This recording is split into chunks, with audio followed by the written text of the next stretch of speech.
네, 안녕하세요. 반갑습니다. 코인아빠입니다. 최근 관세에 대한 이슈로 인해서 또 솔라나가 강하게 반등을 보여줬습니다. 어제 같은 경우에는 아시다시피 이 스테이킹 포함한 ETF가 또 이제 상장이 되게 되면서 다른 메이저 코인들에 비해서 상대적으로 또 강세를 보여줬던 것은 또 사실이지만 중요한 거는 오늘 새벽에 그러니까 앞으로 결국에는 셧다운이라는 게 빠르게 회수가 되어야 된다라고 여러분들께 강조해서 말씀을 드렸잖아요. 근데 이런 장기화 임시 예산안이 또 부결이 되었습니다.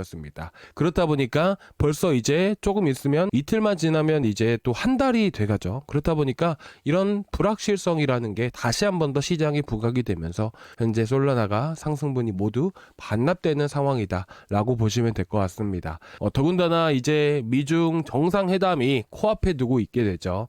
이제 주말 동안에는 스콧 베센트 재무장관이 이제 관세 부과를 하지 않을 것이다라고 예상을 해서 말씀을 하시긴 했지만 중요한 거는 이번 정상회담에서 확실하게 무역 합의가 이뤄져야지만 사실상 이런 관세에 대한 불확실성이 완전하게 해소가 될 수 있는 부분들이라 현재 이런 시장에 대해서 어떻게 보면 어느 정도 불확실성을 갖고 있는 건 사실이다 보니까 일부 차익 매물들이 조금씩은 나오는 상황이라고 저는 판단이 됩니다.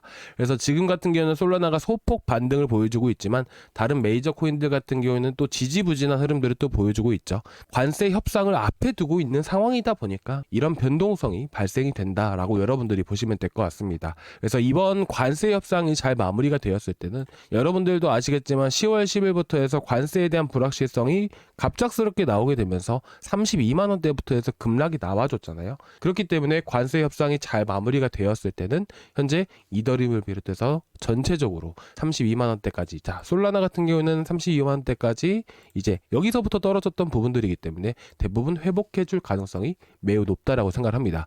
솔라나는 32만 원대 이렇게 보시면 될 것 같고요. 자 그리고 이제 이더리움 같은 경우에는 현재 63만 원 구간들, 그쵸? 그래서 이제 관세가 완전하게 해소가 되었을 때는 다시 한 번 더 강세를 보여줄 수 있다. 이렇게 여러분들이 보시면 되실 것 같습니다. 그래서 지금 솔라나뿐만 아니라 이더리움 같은 경우에도 주황색 고리만 보시면 된다라고 말씀드렸었죠. 자, 좀 이따가 솔라나도 보여드리겠지만 전체적으로 한 번 더 보여드릴 겁니다. 그래서 이더리움 CBD든 솔라나 CBD든 CBD를 보는 이유는 단기적인 흐름들을 결정하는 게 이 고래라고 여러분들이 보시면 될 것 같아요. 그러니까 지난번 전고점을 뚫고 가기 전에 셧다운 되었을 때 엄청 많이 올라갔었잖아요. 그때 당시에도 이런 주황색 고래들에 대한 매수세가 지속해서 들어오다 보니까 이더리움이 상승세를 보이게 됐고 떨어지니까 어떻게 돼요? 마찬가지로 매도세가 나온다는 부분들이죠. 근데 지금 이런 조정 구간 안에서 횡보하는 바닥 구간 안에서 이렇게 매수세가 강하게 또 들어온다라는 부분들은 매집이 잘 이루어지고 있는 부분들이다 보니까 현 위치가 바닥으로 형성될 가능성이 높다라고 생각을 합니다. 그리고 마찬가지로 다 지난번 솔라나 같은 경우도 급락했는데도 불구하고 어때요? 주황색 고래들은 매수세가 계속해서 현재까지도 말도 안 되게 지속해서 늘어나고 있죠. 그렇기 때문에 현재 위치가 바닥일 가능성이 꽤나 크고요. 그리고 전체적으로 고래 단가 구간들 위쪽에 안착되어 있는 상황이에요. 그렇다 보니까 이더리움이든 솔라나든 마찬가지로 이 추세 자체가 끊기지가 않았습니다. 그렇다 보니까 현재 위치에서 또 강하게 지지를 해주고 반등이 이어져 나올 가능성이 높다라고 저는 생각을 하고 있습니다. 그래서 사실 이런 부분들을 계속 매일매일 체크하고 말씀을 드리는 이유가 물론 이런 지표들이 유료 데이터들이에요. 돈을 주고 봐야 되는 데이터들인데 여러분들이 많이 또 걱정하시고 또 이제 지치시고 하신 거 아니까 조금이라도 힘내셨으면 하는 마음으로 제가 또 이런 것들을 지표들 데이터들을 가지고 여러분들께 좀 자세하게 말씀을 드리려고 한 겁니다. 그러니까 힘내시고요. 그리고 이제 뭐 좀 이따가 본론부터 말씀을 드릴 건데 여기까지 보셨을 때 여러분들 조금이라도 힘 나셨으면 구독과 좋아요 한 번씩 부탁드려도 될까요? 자, 구독과 좋아요 한 번씩 부탁드리고요. 빈말이 아니고요. 시장에 유동성 자금이 공급이 되는 시기가 11월이라고 생각을 합니다. 유동성 자금이라는 게 공급이 되려면요. 결국 이 셧다운이 끝나야 돼요. 이 셧다운이 끝나야 됩니다. 현재 보시는 것은 TGA 잔고로 해서 여러 차례 보여드렸었잖아요. 그래서 보통 이 TGA 잔고의 자금들이 유입이 된다는 것은 시장의 유동성 자금을 흡수한다라는 의미예요. 그런데 이 돈을 이제 시중에 풀어줘야 됩니다. 이렇게 떨어지는 흐름들이 나와줘야 돼요. 이 떨어진다라는 것은 말 그대로 이런 시장의 유동성 자금을 공급한다라는 의미예요. 그래서 이 고점인 구간들이 보시면 4월 달이잖아요. 잘 안 보이시죠? 이 4월 달에 그리고부터 쭉 유동성 자금을 풀어 헤치죠. 계속 풀어 헤칩니다. 그죠? 그렇다 보니까 4월 달에 바닥 찍고 나서부터 크게 급등하는 상황들이 만들어졌던 거예요. 여러분들이 4월 중순, 4월 23일이 꼭대기였잖아요. 이때부터 여러분들이 한번 보세요. 그럼 정확하게 맞아 떨어집니다. 그죠? 그렇기 때문에 이런 돈들이 풀어진다면 어떻게 될까요? 그 다음부터 다시 시장은 강세를 볼 수밖에 없다라는 거예요. 근데 이 돈이 풀어지려면 어떻게 돼요? 당연히 셧다운이 끝나야겠죠. 그게 핵심 포인트인 겁니다. 아시겠죠? 셧다운이 풀어져야 미국 정부 자체 내에서도 지출을 할 거 아니에요. 셧다운 정부 자체가 멈춰 있는데 어떻게 지출을 합니까? 그래서 지금 셧다운에 대한 장기화가 지속되면 지속될수록 시장에는 악재로 작용할 수밖에 없던 겁니다. 근데 그게 11월 초중순에 끝날 거라고 저는 생각을 하고 있기 때문에 11월 달부터는 또 좋은 시기들이 찾아올 수 있다. 여러분들이 수익을 많이 볼 수 있는 시기가 반드시 찾아올 것이다 라고 여러분들께 말씀을 드릴 수가 있었던 겁니다. 아시겠죠? 자, 그리고 이제 오늘 좀 주된 내용들을 좀 말씀을 드리고자 합니다. 코인아빠의 시장 경제 채널이 따로 있습니다. 근데 거기서 이제 똑같이 말씀드린 내용들인데 저희 코인아빠의 알트코인만 구독하고 계신 구독자분들을 위해서 좀 중복된 내용들이지만 그래도 중요한 내용이니까 오늘 이 내용을 좀 말씀을 드리고자 합니다. 여러분들은 투자를 하실 때 어떤 것들을 보고 투자를 하시나요? 그리고 코인이 상승하는 데 있어서 이슈라는 게 분명히 있고요. 명분이라는 게 분명히 있게 됩니다. 그래서 보통 이슈로 작용하는 부분들은 내러티브한 이슈와 유용성에 대한 이슈가 있게 됩니다. 이거는 이제 뭐 해외 기사다 보니까 한국말로 번역을 해서 직번역을 하다 보니까 유용성이라고 되어 있는데 자, 이거를 쉽게 말씀을 드리면 이렇습니다. 우리가 이 코인이라는 것을 한국말로 하게 된다면 암호화폐잖아요. 그렇죠? 암호화폐예요. 이 화폐라는 데 우리가 좀 더 관심을 갖고 볼 필요가 있습니다. 여러분들이 예를 들어서 직장에서 일을 하시면서 월급을 받으셨을 때 그 돈을 가지고 어느 곳에서도 쓰지 못한다면 그 돈은 가치가 있는 걸까요? 없는 걸까요? 당연히 없는 게 되지 않을까요? 그렇죠? 마찬가지예요. 여러분들이 지금 들고 계신 코인을 돈이라는 것으로 생각을 하시고 그걸 가지고 우리가 뭘 할 수 있는지를 여러분들이 보시는 게 좋습니다. 그래서 제가 조금 어렵게 헷갈리실 수도 있고 어려우실 수도 있는데 예시를 가지고 내러티브한 이슈가 무엇인지 유용성과 관련된 이슈가 무엇인지에 대해서 오늘 정확하게 말씀을 드리겠습니다. 우리는 어떤 투자를 하든 간에 반드시 알아야 되는 것들입니다. 코인 투자를 하시면 반드시 우리가 더 수익을 많이 보기 위해서 우리가 이런 이슈들을 우리가 분석할 필요가 있게 됩니다. 그래서 어떤 관점으로 우리가 코인 투자를 해야 되는지까지 제가 오늘 정확하게 말씀을 드리는 부분들이고 모르시고 넘어가셔서는 절대로 안 되는 내용이다 라고 말씀을 드리면서 바로 시작을 해보겠습니다. 내러티브한 이슈, 대표적으로 코인이 있다면 지금 버추어 프로토콜입니다. 최근 들어서 진짜 많이 급등했던 코인이잖아요. 그렇죠? 그래서 바닥 구간에서부터 100% 넘게 또 급등을 했던 코인이 바로 버추어 프로토콜인데요. 최근 버추어 프로토콜이 올라간 이유는 딱 이렇다라고 보시면 될 것 같습니다. 코인베이스 결제 프로토콜 X40이라고 되어 있잖아요. 이런 관련 코인이다 라고 여러분들이 보시면 돼요. 근데 말이 관련 코인이지 사실상 관련된 건 하나도 없습니다. 그런 부분들을 가지고 얘기를 하는 게 바로 내러티브라는 이슈를 받고 급등을 했다라고 얘기를 하는 거예요. 그래서 지금 코인베이스 결제 프로토콜이 등장을 하고 나서 한 달 만에 거래량이 1000%나 급증을 했대요. 그러니까 파트너십을 맺은 회사들이 정말 많다라는 부분들이고 거래량이 폭증을 하고 있다라는 부분들이죠. 근데 이 결제 프로토콜이라는 것은 쉽게 말씀을 드리면 AI 에이전트를 이용한 결제 프로토콜입니다. 예를 들어서 제가 말씀을 드릴게요. 제가 이용하는 이런 유료 데이터들이 되게 많습니다. 뭐 아까 보셨던 것들이라든지 여러 가지 다 유료로 해당되는 부분들인데 예를 들어서 센티멘트라는 사이트를 통해서 세력에 대한 분석들을 알 수가 있고요. 마찬가지로 이것 말고도 보시는 난센이라는 스마트 머니 고래들에 대한 분석 사이트가 또 따로 있습니다. 뭐 각각의 좀 비싸긴 하는데 근데 어쨌든 내가 이걸 사이트를 이용을 하기 위해서는 보시다시피 난센이란 사이트에 들어가서 직접 결제라는 걸 해야 되잖아요. 그렇죠? 결제 등록을 일일이 해야 돼요. 난센 가서 하나 등록하고 그리고 또 이제 보시면 센티멘트라는 회사에 들어가서 사이트에 들어가서 또 결제를 해야 되고 그렇잖아요. 그렇죠? 그렇다 보니까 어떻게 됩니까? 결제를 나눠서 해야 되는 번거로움이라는 게 생기게 됩니다. 그래서 나타난 게 이런 단점들을 보완해서 나타난 플랫폼이 코인베이스 결제 프로토콜이라는 부분들이에요.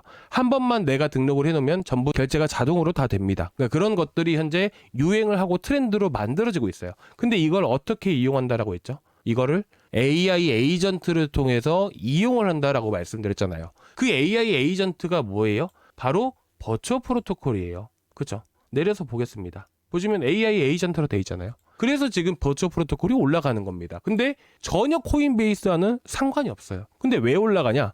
AI 에이전트가 여러 군데에서 많이 사용을 하고 성장성에 대한 기대감이 불어오면서 관련 코인이 관련으로 엮이게 되면서 상승을 하는 겁니다. 아시겠죠? 이런 게 내러티브에 직접적인 연관성은 하나도 없는데 단지 AI 에이전트라는 이유만으로 간다라는 게 내러티브한 이슈라는 것이죠. 대표적으로 내러티브한 이슈가 또 뭐가 있냐면 상장빔. 예를 들어서 이제 바이낸스에 갑자기 상장이 된대요. 그럼 뭐예요? 바이낸스는 전 세계 최대 거래소예요. 많은 개인들이, 많은 투자자들이 또 이 코인이 등장해서 상장, 또 신규 상장이니까 많이 투자를 할 것이다. 이런 기대감이라는 게 분명히 생기겠죠. 뭐 업비트 같은 경우도 마찬가지고요. 그러니까 이런 것들이 다 내러티브한 이슈예요.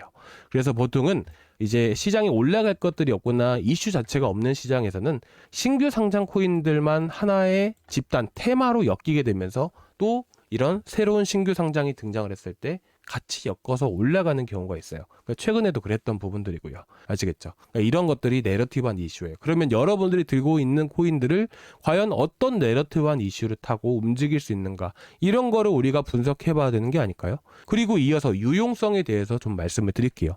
유용성은 말 그대로 내가 이 토큰을 어떻게 쓰이는가, 그러니까 내가가 아니고 결국 투자자분들이, 모든 투자자분들이 과연 이 토큰을 왜 사야 되는가, 이 토큰을 가지고 뭘 할 수 있는가를 우리가 분석을 해봐야 돼요. 어떻게 하냐? 예를 들어서 제가 말씀을 드릴게요. 자, 결국 수요와 공급에 의해서 가격이라는 게 올라가요. 그러면 수요가 늘어나기 위해서는 그 코인만의 이런 시스템이라는 게 분명히 있게 됩니다. 예를 들어서 말씀을 드리면 현재 스타크넷 스테이킹이라 되어 있죠. 이거는 스타크넷 네트워크를 이용할 수 있는 하나의 스타크넷 생태계 안에 있는 엔더라는 플랫폼이에요. 이 플랫폼에다가 비트코인을 예치를 하게 되면요, 연 3.97%라는 이자를 받게 됩니다. 자, 그런데 중요한 거는 여기서 보셔야 되는 게 이자가 되게 작습니다. 그죠? 근데 이보다 더 주는 데도 있지만 초창기 때는 30%까지도 주게 되었었어요. 처음에만. 그래서 처음에 보시게 되시면 이제 원래 같은 경우는 비트코인 네트워크를 이용을 하게 되면 스테이킹이라는 시스템 자체를 이용을 하지 못하게 됩니다. 원래 못했어요. 이런 기능 자체가 없습니다. 그래서 최근에 디파이가 유행했었죠. 디파이의 대표적인 코인이 뭐예요?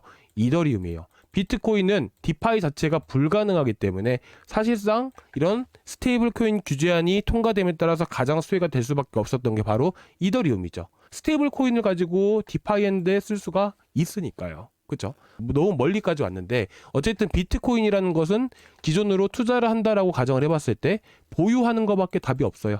이더리움처럼 이자를 주는 게 절대로 아닙니다. 그렇기 때문에 이런 비트코인 홀더분들이 보였을 때 어떻게 돼요? 충분히 이런 곳에다가 스테이킹을 맡기만 하겠죠. 들고 있는다고 해서 이자가 안 나오잖아요. 투자를 하게 되면. 근데 여기다가 맡겨두기만 하면 4%씩 준대요. 그럼 이거 하죠. 그렇다 보니까 어떻게 돼요? 이 플랫폼 자체를 이용할 수가 있겠죠. 그래서 지금 보시게 되시면 이 플랫폼을 이용하기 위해서는 어떻게 해야 돼요? 여기 플랫폼으로 비트코인을 이동을 시켜야겠죠. 근데 이 플랫폼 같은 경우에는 스타크넷 네트워크밖에 사용을 못합니다. 스타크넷 네트워크를 통해서 이체를 시켜줘야 된다는 거예요. 근데 이체할 때 공짜인가요? 아니에요. 수수료를 내야 돼요. 어떤 수수료요? 스타크넷이라는 토큰을 가지고 수수료를 내야 됩니다. 그러면 기존에 스타크넷을 안 들고 있던 사람들도 내가 예치를 하기 위해서 스타크넷을 사야 되는 상황들이 만들어질 수밖에 없겠죠. 왜? 수수료 자체를 스타크넷으로밖에 낼 수가 없기 때문이에요. 자, 그렇죠. 그렇게 되면 스타크넷 수수료 자체가 올라가게 되면서 스타크넷도 상승할 가능성이 높아지겠죠. 그래서 지금 보시게 되시면 어때요? 자, 비트코인 스테이킹이에요. 스테이킹된 비트코인이라는 거예요. 근데 그게 정확하게 한 달 전부터 올라가게 됩니다. 그럼 이 말인즉슨 무슨 말이에요? 스타크넷 네트워크를 이용했던 부분들이기 때문에 스타크넷으로 수수료를 줬다. 그럼 수요가 늘어나서 이렇게 수요가 늘어났다라는 부분들을 우리가 알 수 있는 거예요. 그렇죠? 그랬더니 어떻게 됩니까? 그랬더니 스타크넷이 밑에서부터 70% 올라갈 수가 있었던 거예요. 그래서 우리가 지금 여러분들이 들고 계시는 코인으로 한번 생각을 해보세요. 과연 내 코인은 유용성인가 내러티브인가? 그럼 내러티브라면 내러티브에 대한 이슈가 무엇이 있는가? 유용성이라면 유용성과 관련된 이슈가 무엇이 있는가를 우리가 분석해 봐야 되지 않을까요? 그래서 여러분들이 오늘 한번 또 고민을 해보는 시간. 자, 이거는 나쁘게 볼 게 아니라, 할 게 생겨서 나쁘게 볼 게 아니라, 우리가 진정으로 코인 투자를 하는 사람으로서 어떤 포인트를, 어떤 관점을 갖고 토큰에 투자를 해야 되는가를 오늘 제가 말씀을 드리는 겁니다. 그래서 여러분들이 현 시점에서 과연 이 토큰, 이 돈을 가지고 우리가 할 수 있는 무언가를 찾아본다라고 생각하고 한번 고민해보는 시간을 가졌으면 좋겠고요. 혹여나 이제 뭐 토큰별로 다 달라요. 전부 다 다릅니다. 그래서 일일이 하나씩 하나씩 다 분석을 해야 됩니다. 어렵습니다. 그래서 혹여나 혼자서 하기가 어려우신 분들 같은 경우에는 항상 구독자 방에다가 미리 말씀을 해주세요. 이 댓글에다가 남겨주셔도 돼요. 근데 문제는 뭐냐면 이런 좋은 자료들 같은 경우에는 이런 지표들을 다 봐야 되거든요. 세력들, 흐름들, 그리고 여러 자료들을 여러분들께 첨부해드리면서 보여드려야 되는데 그런 게 어렵다 보니까 웬만하면 구독자 방에다가 말씀을 해주시라고 말씀을 드리는 거예요. 그래야 제가 좀 더 꼼꼼하게 보고 여러분들 대응 어떻게 해야 되는지, 앞으로 어떤 흐름들을 보여줄 수 있는지 말씀을 드리죠. 그쵸? 그리고 지금 보시면 베이스 2달 안에 2배의 확장성 개선 계획 발표라는 이런 이슈가 있었어요. 오늘 처음 보시는 분들도 계실 텐데 제가 이건 좀 이따 말씀을 드릴게요. 무튼 일단 저희 구독자방은 고정 댓글란에 보시면 링크가 있습니다. 이걸 타고 들어오시면 되시고, 이 링크를 클릭을 하시면 이 페이지가 나오게 됩니다. 여기서 실시간 소통방 입장 이거 하나만 눌러주세요. 그러면 제가 지금 보시는 것 같은 저희 구독자방에 바로 초대를 해드릴 겁니다. 아시겠죠? 들어오셔서 어떤 코인 들고 계신지 먼저 말씀을 해주세요. 남겨주시면 제가 조금 시간이 걸리더라도 하나하나씩 보면서 답변 바로바로 드리도록 하겠습니다. 자, 그리고 아까 좀 말씀을 드리려다가 말았던 게 뭐였냐면 바로 이제 베이스 2달 안에 2배의 확장성 개선 계획 발표잖아요. 자, 이 내용이 에어로드론 파이낸스와 연관성이 있어요. 왜냐면 베이스 생태계에 있는 코인이 바로 에어로드론 파이낸스거든요. 이거에 대한 이슈 같은 경우에는 유용성과 관련된 이슈 때문에 상대적으로 보셨을 때 어때요? 다른 코인들에 비해서 그나마 회복 속도 자체가 1,100원대부터 1,500원까지 올랐어요. 거의 다 회복한 겁니다. 이런 이슈들이 있어야지만 이렇게 강하게 반등을 보여줄 수가 있는 거예요. 자, 이거는 제가 또 나중에 다음 시간에 한 번 더 말씀을 드리도록 하겠습니다. 자, 오늘 여기까지 준비했는데요. 조금이나마 도움되셨다면 구독과 좋아요 한 번씩 부탁드리도록 하겠습니다. 감사합니다.